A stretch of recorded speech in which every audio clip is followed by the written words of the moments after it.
Her Royal Highness Princess Leonor's wedding announcement unites the world in awe. Everybody assumed the announcement would come in Spain. Then she did the unthinkable. Her Royal Highness Princess Leonor's wedding announcement unites the world in awe.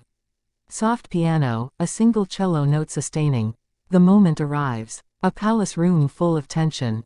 The press waiting. A nation holding its breath. The heir to Spain, always photographed, always anticipated, yet so many secrets left untold. Then the walls shake. A dispatch is released. The heir is marrying. Not tomorrow. Not vaguely in the future. Now. And not in Spain, but in a place that carries meaning, lineage, legacy. Instantly, the world leans in. Cameras flash. Hearts race. Royals stir. Diplomats shift. Citizens gasp. In that instant, one princess's announcement becomes a global event. Why does it captivate everyone? Because it's more than a wedding, it's a passage, a bridge, a redefining of roles. And in that breath, history is poised to change. In Madrid and beyond, the official statement goes out. A royal communiqué, elegantly worded. A photograph, Leonor in a gown, yet informal. The groom unnamed. The location hinted but not fully revealed. Television channels break in. Newspapers halt their regular lineups. Social media explodes. The news crosses borders in seconds. Crowds gather in front of royal palaces. Supporters wave flags. Some in tears, some in wonder. In Spain, an old woman says, "I never thought I'd see this in my life." A young girl clutches a photograph of the princess. In Copenhagen, royal watchers whisper. In London, analysts frown. Across capitals of Europe, editorial lines shift. In that flurry, a few key lines from the announcement stand out, by mutual consent, with joy, with respect to custom and with deep love. Uniting two houses, embracing a future across nations.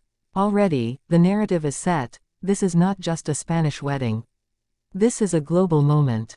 To grasp the magnitude of the announcement, we must see the woman behind it. From early childhood, Leonor was prepared. Tutors, languages, public duties, national ceremonies, all part of her shaping. She learned diplomacy, protocol, grace, patience. But she also learned restraint, silence, shadows. Over the years, the public saw her in gowns, at speeches, at events. But behind that was a private heart, full of longing, of choice, of yearning for something that might transcend duty. Rumors had swirled. Faint mentions of a romance, whispers in court circles, shadowed glances. But they never broke through fully. She remained reserved, untouchable in her public role, cautious in revelation.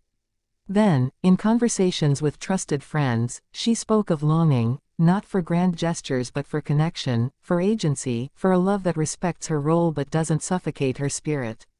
So when she consented to an announcement, it wasn't a sudden capitulation, it was a decision she had carried quietly within, tested against duty, against expectation, against legacy.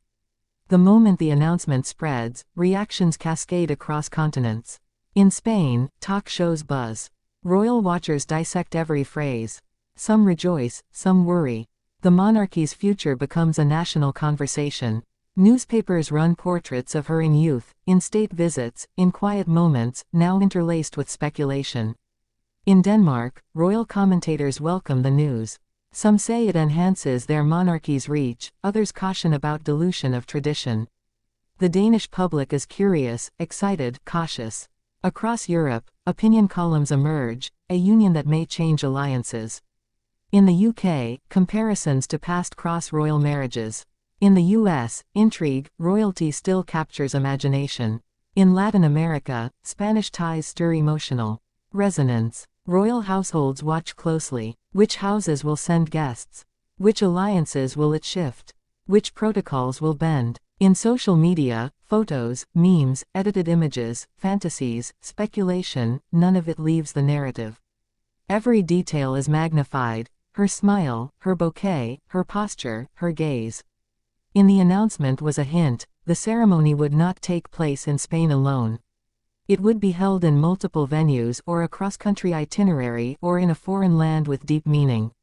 Why choose that? Why not Madrid or Majorca or Seville? Because choices carry symbolism. Maybe the foreign land is Denmark, or somewhere midway, or culturally strategic. It's a place that signifies openness, connection, a bridging of traditions. The timing, too, is deliberate. Not too soon, not too far.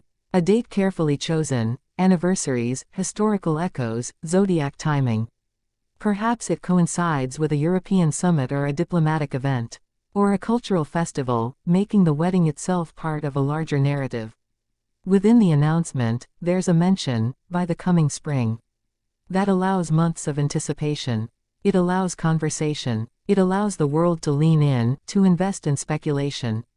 These choices, the where, the when, they're not backdrops. They are statements. And they frame the drama. No such announcement emerges without complications behind the scenes. Palace advisors, security councils, foreign embassies, protocol departments, all activated. They must coordinate venue, guest lists, crowns, travel, secrecy. Leaks are feared. The press is relentless. Some pieces slip. Names of aides, whispers of contracts, discreet visits to Denmark, clandestine transport.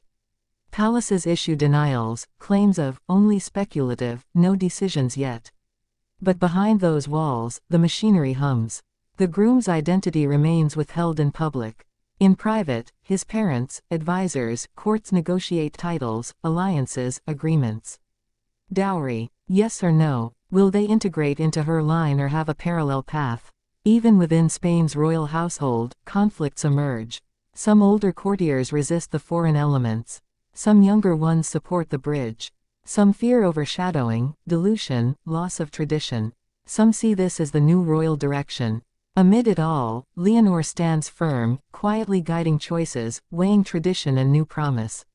Her courage is tested behind closed doors. This is not just political theater.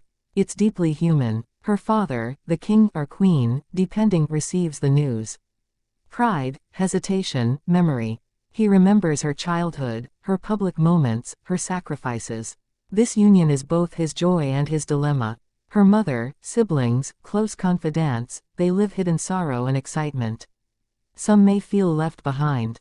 Some may fear being eclipsed. Some may embrace the union completely. For Leonor, the act of announcing is a release.